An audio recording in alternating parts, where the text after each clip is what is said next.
Hello my students, आज का ये वीडियो है जो सेमेस्टर 1 में जो स्टूडेंट्स हैं उनके लिए बहुत ही इम्पोर्टेंट होने वाला है, क्योंकि एक बहुत ही इम्पोर्टेंट लेसन जिसका नाम है हायर परचेज सिस्टम, किराया क्रय पद्धति, उसके बारे में पूरा रूल रेगुलेशन क्या होता है, कैसे जर्नल एंट्री होता है, सब कुछ बताने जा रहे हैं। तो ध्यान से वीडियो में बने रहिए और बिना स्किप किए हुए आराम से वीडियो को देखिए। मुझे आशा है कि आपको पूरा का पूरा हायर परचेज सिस्टम का कॉन्सेप्ट क्लियर हो जाएगा और इसका जर्नल एंट्री भी एग्जाम में आता है, तो वो भी इसमें बताने वाले हैं। अगर अभी तक आप मेरे चैनल में नए हैं और अभी तक आपने सब्सक्राइब नहीं किया है तो मेरे चैनल को ज़रूर से ज़रूर सब्सक्राइब कर लें, ताकि आने वाले जितने भी वीडियो हैं उसकी जानकारी आपको हो सके। चलिए ध्यान से देखिए कि हायर परचेज सिस्टम क्या होता है। उसका सबसे पहले हम लोग डिफिनेशन समझते हैं, उसके बाद उसका फीचर समझेंगे, उसके बाद कितना पार्टी होता है वो समझेंगे, उसके बाद दोनों में क्या क्या जर्नल एंट्री होता है वो भी समझेंगे। तो ध्यान से सिर्फ बने रहिए। तो चलिए ध्यान देते हैं कि हायर परचेज सिस्टम क्या होता है। कि hire purchase system is in agreement, एक प्रकार का ये एग्रीमेंट है किसके बीच, बायर, ठीक है, बायर और सेलर के बीच में एक प्रकार का एग्रीमेंट है। क्या एग्रीमेंट है, तो हम लोग जितना भी एक्सपेंसिव कंज्यूमेबल गुड्स, मतलब जो हम लोग महंगा थोड़ा सामान खरीदते हैं उसको हम एक बार में पे नहीं करके उसको कई इंस्टॉलमेंट में पेमेंट करते हैं। तो क्या लिखता है, expensive consumable goods where the buyer makes in initial down payment. इसमें क्या होता है, मान लीजिए जितना का भी गुड्स है कुछ डाउन पेमेंट, मतलब तुरंत कुछ दे के, मान लीजिए 1 लाख का सामान है, 20,000 रुपया तुरंत दे के हम लोग सामान को क्या लेते आते हैं, घर लेते आते हैं। बाकी जो बचता है 80,000 रुपया हम लोग उसको इंस्टॉलमेंट में बैलेंस प्लस इंटरेस्ट के साथ धीरे धीरे करके क्या करते हैं, पेमेंट करते हैं। और ये जो इंस्टॉलमेंट है मंथली भी हो सकता है, क्वार्टरली भी हो सकता है, ईयरली भी हो सकता है, लेकिन जनरली मंथली चलता है।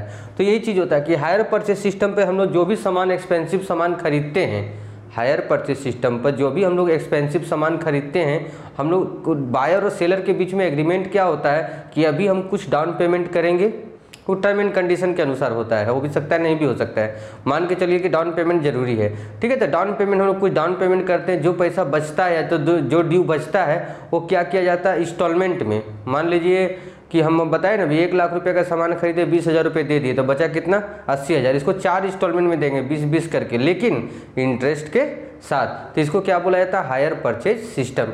इसमें 2 पार्टी होता है, ध्यान दीजिएगा, इसमें 2 पार्टी होता है, एक हायर वेंडर, ठीक है, हायर वेंडर, एक होता है हायर परचेजर। एक होता है हायर वेंडर और एक होता है हायर परचेजर। एक आप वर्ड देख रहे होंगे, ध्यान दीजिए, आप एक वर्ड देख रहे होंगे हायर। हायर क्यों लगा हुआ, भाड़ा। हायर का हिंदी क्या होता है, भाड़ा। तो देखिए इसमें क्या रूल है कि जब तक हम लोग लास्ट इंस्टॉलमेंट पेमेंट नहीं कर लेते हैं, लास्ट इंस्टॉलमेंट, तब तक उसका उस वस्तु का हम लोग को पास ओनरशिप नहीं आएगा। लास्ट पेमेंट करने के बाद हम लोग उसका ओनर बन पाते हैं। जब तक हम लोग लास्ट पेमेंट नहीं करते हैं तब तक हम लोग उसको क्या करते हैं, हायर की तरह यूज करते हैं, भाड़ा पर ही मान के चलिए इसको यूज करते हैं। इसलिए हायर वेंडर कहा जाता है और हायर परचेजर। हायर वेंडर हो गया जो सामान को बेचता है, बेचने वाला, और हायर परचेजर मतलब क्या होता है, जो उसको परचेज किया हायर परचेज सिस्टम पर। तो चलिए इसके बाद हम लोग देखते हैं इसका फीचर्स क्या होता है, इसका विशेषताएं क्या है। ये तो हम समझ गए कि नहीं, हायर परचेज सिस्टम पे हम लोग सामान खरीदते हैं, कुछ डाउन पेमेंट दे देते हैं, बाकी पैसा हम लोग एग्रीमेंट के अनुसार बैलेंस प्लस इंटरेस्ट के अनुसार, अपने अनुसार या एग्रीमेंट के अनुसार मंथली, ईयरली, क्वार्टरली जो भी देना रहता है हम लोग देते हैं। अब चलिए देखते हैं हम लोग कि हायर परचेज सिस्टम का फीचर्स क्या क्या है, मतलब इसमें क्या क्या विशेष है जो दूसरों से अलग करता है। तो सबसे पहले क्या है कि the instalment payment is done by buyer, कि बायर के द्वारा इंस्टॉलमेंट पेमेंट किया जाता है, जो खरीदता है उसके द्वारा इंस्टॉलमेंट क्या किया जाता है, पेमेंट किया जाता है। नेक्स्ट है कि buyer gets possession of the goods immediately. देखिए इसमें ऑनरशिप तो बाद में ट्रांसफर होगा, लेकिन गुड्स आप तुरंत घर ले जा सकते हैं, मतलब तुरंत उसको अधिकार में ले सकते हैं, उसको यूज कर सकते हैं, सब कुछ कर सकते हैं, ठीक है, यूज कर सकते हैं, सिर्फ बेच नहीं सकते हैं। तो पोसेशन तुरंत मिल जाएगा, आप जाके उसको घर में जाके यूज कीजिए। थर्ड क्या, इन केस ऑफ डिफ़ॉल्ट, अगर आप पेमेंट नहीं करते हैं, डिफ़ॉल्ट करते हैं इंस्टॉलमेंट, तो उसका जो भी उसका रूल एंड रेगुलेशन उसके अनुसार आपको सूचित किया जाएगा, समय दिया जाएगा। उसके बाद भी अगर आप पेमेंट नहीं करते हैं तो vendor has right to repossess the goods, मतलब गुड्स को वापस लेने का भी अधिकार वेंडर के पास है। इसके बाद क्या होता है, ये तो बात पहले ही बता चुके हैं कि the ownership of the goods, जो हम लोग का मालिकाना हक है गुड्स पर, वो हम लोग के नाम से एकदम लास्ट में होगा, जब लास्ट इंस्टॉलमेंट पेमेंट कर देंगे तो चलिए हम लोग समझ गए कि हायर परचेज सिस्टम क्या होता है। जब हम लोग कोई सामान इंस्टॉलमेंट पे खरीदते हैं और उसका कुछ डाउन पेमेंट देते हैं, बाकी जो पैसा बचता है हम लोग धीरे धीरे करके उसको इंस्टॉलमेंट में देते हैं इंटरेस्ट के साथ, उसको बोला जाता है हायर परचेज सिस्टम। और इसके एक और फ़ायदा क्या है कि हम लोग एक्सपेंसिव सामान भी आराम से खरीद लेते हैं और उसको धीरे धीरे करके हम लोग जो भी मनी विथ इंटरेस्ट हम लोग पेमेंट करते हैं। इससे हम लोग को फ़ायदा होता है कि हम लोग एक्सपेंसिव गुड्स को भी आराम से खरीद सकते हैं। आजकल आप देख रहे होंगे कि बजाज के द्वारा भी बहुत सारा सामान किया जा रहा है, फाइनेंस किया जा रहा है, वो भी एक प्रकार का हायर परचेज सिस्टम है। इसमें भी अगर आप पेमेंट नहीं करते, डिफ़ॉल्ट करते, फाइन लिया जाएगा, फिर भी आप नहीं सुनते हैं, नहीं मानते हैं, तो आपका सामान भी क्या किया जाता है, रिपोसेशन किया जा सकता है। तो ये आम बात आजकल हो गया है। अभी लगभग जितना भी एक्सपेंसिव गुड्स है सब हायर परचेज सिस्टम पर दिया जा रहा है। तो चलिए अब हम लोग देखते हैं क्या कि जब ये हायर परचेज सिस्टम में दोनों का बुक में एंट्री क्या होता है, हायर परचेजर का बुक में और हायर वेंडर का बुक में, क्योंकि दोनों एंट्री करेगा, हायर परचेजर भी एंट्री करेगा और हायर वेंडर भी एंट्री करेगा। तो चलिए चलते हैं हम लोग एंट्री की ओर। चलिए भैया अब देखते हैं हम लोग क्या कि हायर परचेज सिस्टम में हम लोग किस प्रकार से जर्नल एंट्री करते हैं। तो सबसे पहले इसमें भी दो पार्टी होता है, एक हायर परचेजर, एक हायर वेंडर। तो सबसे पहले देखते हैं कि हायर परचेजर में किस प्रकार से होगा। तो देखिए आप लोग देख रहे होंगे 1 नंबर, सबसे पहले हम लोग एसेट्स खरीदने का करेंगे और एसेट्स जब हायर परचेजर खरीदेगा तो ये इसका अपना बुक में एंट्री करेगा एसेट्स अकाउंट डेबिट, ठीक है, assets account debit to hire vendor, क्योंकि हम लोग किससे खरीद रहे हैं, हायर वेंडर से। ये आप लोग को हम बता रहे हैं क्रेडिट मेथड, ठीक है, एक कैश एक्यूरेल मेथड होता है, हम अभी आप लोग को बता रहे हैं क्रेडिट मेथड। तो सबसे पहले हम लोग को 1 नंबर एंट्री होगा assets account debit to vendor account. Second entry हम लोग का होगा डाउन पेमेंट, अगर रहेगा तो एंट्री करना है, नहीं रहेगा तो नहीं करना है। तो hire vendor account debit to bank account, अगर हम लोग डाउन पेमेंट रहेगा तो hire vendor account debit to bank. तो ये 2 एंट्री सिर्फ फर्स्ट ईयर होगा अभी। उसके बाद हम लोग आते हैं नेक्स्ट, उसके बाद हम लोग का जो यहाँ से जो एंट्री लिखे हैं 3 नंबर, 4 नंबर, 5 नंबर, 6, ये हम लोग का रिपीट करेगा, मतलब प्रत्येक साल होगा। जैसे इंटरेस्ट का, इंटरेस्ट ड्यू रहेगा तो एंट्री करेंगे interest account debit to hire vendor account, याद रखिएगा, interest account debit to hire vendor account. इसके बाद इंस्टॉलमेंट, सबसे पहले हम लोग खरीदने का एंट्री करेंगे, फिर डाउन पेमेंट का, उसके बाद इंटरेस्ट का, उसके बाद फिर हम लोग क्या करेंगे इंस्टॉलमेंट का। तो इंस्टॉलमेंट कैसे करेंगे, hire vendor account debit to bank account, hire vendor account debit to bank account हमेशा। उसके बाद डिप्रिसिएशन रहेगा तो एंट्री करना है, नहीं रहेगा तो नहीं। हम लोग पहले 11 क्लास से पढ़ते आ रहे हैं, depreciation account debit to assets account.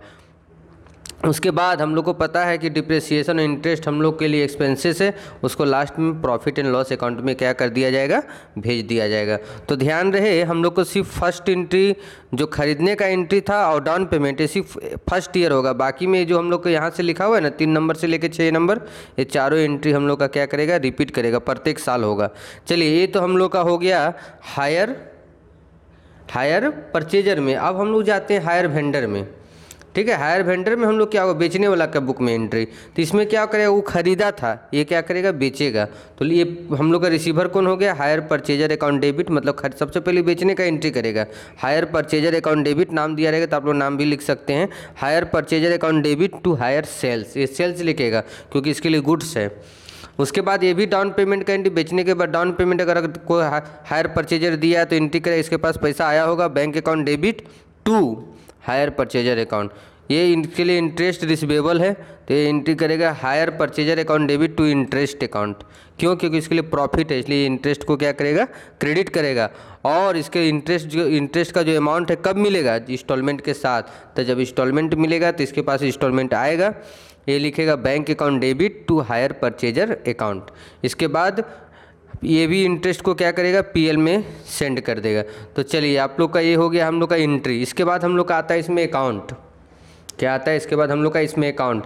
तो हायर परचेजर का बुक में ध्यान से देखिए स्क्रीन पर, हायर परचेजर का बुक में हम लोग का 4 अकाउंट बनता है, हायर वेंडर अकाउंट, हायर उसका एसेट्स अकाउंट, डिप्रिसिएशन अकाउंट और इंटरेस्ट अकाउंट। तो जो हायर वेंडर अकाउंट जो बनेगा, तुम ध्यान से देखें यहाँ पर, जो हायर वेंडर बनेगा सबसे पहले हम लोग लिखेंगे assets account, cash cost price, वही ये कैश प्राइस सबसे पहले लिखेंगे बाय एसेट्स अकाउंट। तो उसके बाद सेकंड में हम लोग एंट्री करेंगे टू बैंक डाउन पेमेंट, मतलब देखिए ये लाइन जो है ना, ये लाइन हम लोग सबसे फर्स्ट में एंट्री करेंगे हमेशा 1 तारीख को, डेट भी ध्यान देना जब खरीदेंगे तब। उसके बाद उसके बाद देखिए जो ये इंटरेस्ट अकाउंट है, ए और ए एक डेट में करेंगे टू बैंक, इंटरेस्ट और, तो इंटरेस्ट इधर होगा और बैंक इधर होगा। क्यों होगा? तो जर्नल एंट्री से लेजर पोस्टिंग कीजिएगा तो इसी तरह हम लोग का आ जाएगा। इंटरेस्ट अकाउंट डेबिट होता है ना, interest account debit to hire vendor, hire vendor credit में है तो क्रेडिट साइड लिखेंगे, लेकिन बाय इंटरेस्ट अकाउंट। उसके बाद जो बचेगा टू बैलेंस सीडी, फिर नेक्स्ट यही सीडी हम लोग का क्या हो जाएगा, बैलेंस पीडी, और फिर इंस्टॉलमेंट पेमेंट करेंगे टू बैंक इंस्टॉलमेंट, जो बचेगा फिर बैलेंस सीडी, इसी तरह चलते रहेगा। ठीक है, इसमें एक और होगा, इधर छूट गया है इंटरेस्ट अकाउंट। यहाँ पर हम लोग क्या लिखेंगे, इंटरेस्ट अकाउंट लिखने भूल गए हैं। यहाँ पर जहाँ लिखा हुआ ना बाय, यहाँ जिस तरह बाय इंटरेस्ट है यहाँ भी लिखाएगा बाय इंटरेस्ट अकाउंट, उसके बाद लिखाएगा इधर टू बैंक अकाउंट इंस्टॉलमेंट। ठीक है, तो चलिए सबसे पहले हम लोग हायर वेंडर अकाउंट समझ गए कि सबसे पहले हम लोग क्या लिखेंगे, बाय एसेट्स, जितना का हम लोग का कैश प्राइस रहेगा। ठीक है, यहाँ पर लिख देंगे। उसका डाउन पेमेंट रहेगा तो टू बैंक कर लेंगे। उसके बाद इंटरेस्ट का एंट्री करेंगे और इंस्टॉलमेंट का। उसके बाद हम लोग को जो बैलेंस बचेगा उस सीडी लिख लेंगे। यही सीडी हम लोग का नेक्स्ट ईयर क्या हो जाएगा, बैलेंस बीडी। फिर यहाँ इंटरेस्ट का एंट्री करेंगे 1 साल का, और फिर यहाँ पर लिखेंगे टू बैंक और टू बैलेंस सीडी। ये हो गया हम लोग का हायर परचेजर अकाउंट। ठीक है, सॉरी हायर वेंडर अकाउंट। इसके बाद हम लोग आते हैं एसेट्स अकाउंट। एसेट्स अकाउंट हम लोग 11 क्लास में भी बनाते थे। Assets account debit to hire vendor, यहाँ लिख देंगे जितना में खरीदे थे। अब प्रत्येक साल अब सिर्फ लिखेंगे बाय डिप्रिसिएशन, बाय डिप्रिसिएशन। जो बच जाएगा, अब डिमिनिशिंग मेथड रहेगा तो घटते क्रम में निकालेंगे, और फिक्स मेथड रहेगा तो फिक्स मेथड में निकालेंगे। इंटरेस्ट अकाउंट में कुछ नहीं करना है, इधर to hire vendor by PL, to hire vendor by PL करना है। डिप्रिसिएशन अकाउंट में भी वही काम करना है, to assets by PL, to assets by PL. उसके बाद हम लोग जब वेंडर अकाउंट में आएंगे तो इसमें दो हम लोग का बनेगा, दो अकाउंट बनेगा, एक हायर परचेजर अकाउंट और एक इंटरेस्ट अकाउंट। तो सेम टू सेम जो हायर परचेजर अकाउंट है उस सेम टू सेम हम लोग का किसका है, हायर वेंडर का अपोजिट है। हायर वेंडर का क्या है, अपोजिट। देखिए इसमें दिखाते हैं, देखिए ये भी वही चीज़ करेगा, जो फर्स्ट एंट्री यही दोनों होगा। ये बेचने का एंट्री करेगा टू हायर सेल्स, और इधर लिखेंगे बाय बैंक डाउन पेमेंट। ठीक है, फिर ये एंट्री करेगा जब हम लोग का ईयर पूरा हो जाएगा, क्लोजिंग ईयर में, इंटरेस्ट अकाउंट, इंटरेस्ट और बाय बैंक। ठीक है, देखिए ध्यान से, इंटरेस्ट और बाय बैंक, इंटरेस्ट में इंटरेस्ट लिखेगा, बाय बैंक में इंस्टॉलमेंट, फिर इसका सीडी बच जाएगा, फिर ये लिखेगा टू बैलेंस बीडी। फिर यहाँ पर हम लोग देखिए यहाँ भी छूट गया है, यहाँ भी हम लोग क्या लिखेंगे, इंटरेस्ट अकाउंट। यहाँ पर इंटरेस्ट टू बैलेंस बीडी, जो यहाँ सीडी बचा है वहाँ बीडी हो जाएगा। फिर यहाँ पर हम लोग लिखेंगे by bank, by balance sheet. इसी तरह 2 साल 3 साल जितना रहेगा चलते रहेगा। चलिए, तो इसके बाद हम लोग के पास आता है इंटरेस्ट अकाउंट। इसमें उल्टा होगा, hire purchaser account to PL, hire purchaser to PL. चलिए, अब हम लोग अकाउंट समझ गए, अब आगे की ओर ध्यान देते हैं। चलिए दोस्तों, अब आप लोग का कंप्लीट हो गया कि हायर परचेज सिस्टम क्या होता है, फीचर्स क्या होता है। ठीक है, कितना अकाउंट बनता है, कितना एंट्री बनता है। इतना बड़ा सिलेबस एक वीडियो में कवर तो नहीं किया जा सकता है, लेकिन आप लोग से अनुरोध है कि उसको आप जो अकाउंट हम समझाए अभी, उसको क्या कीजिए, रिवाइंड करके थोड़ा थोड़ा देखिएगा। ठीक है, एक वीडियो में सब एंट्री और अकाउंट थोड़ा पेचीदा हो जाता है, तो आप लोग के पास तो ऑप्शन है कि आप वीडियो को धीरे धीरे मतलब स्किप नहीं कीजिए, उसको धीरे धीरे रिकैप कर भी देख सकते हैं, रिवाइंड करके भी देख सकते हैं, तो आप लोग के पास ऑप्शन है। तो जो थ्योरी है वो भी आता है, और जो अकाउंट है वो बनाने के लिए हम लोग का न्यूमेरिकल क्वेश्चन में आ सकता है। तो आप लोग इसको अच्छा से वीडियो देखिएगा, हायर परचेज सिस्टम समझने का कोशिश कीजिएगा। और अगर आपने अभी तक चैनल को सब्सक्राइब नहीं किया है तो सब्सक्राइब कर लीजिए, अगर कर लिया है तो बहुत बहुत धन्यवाद।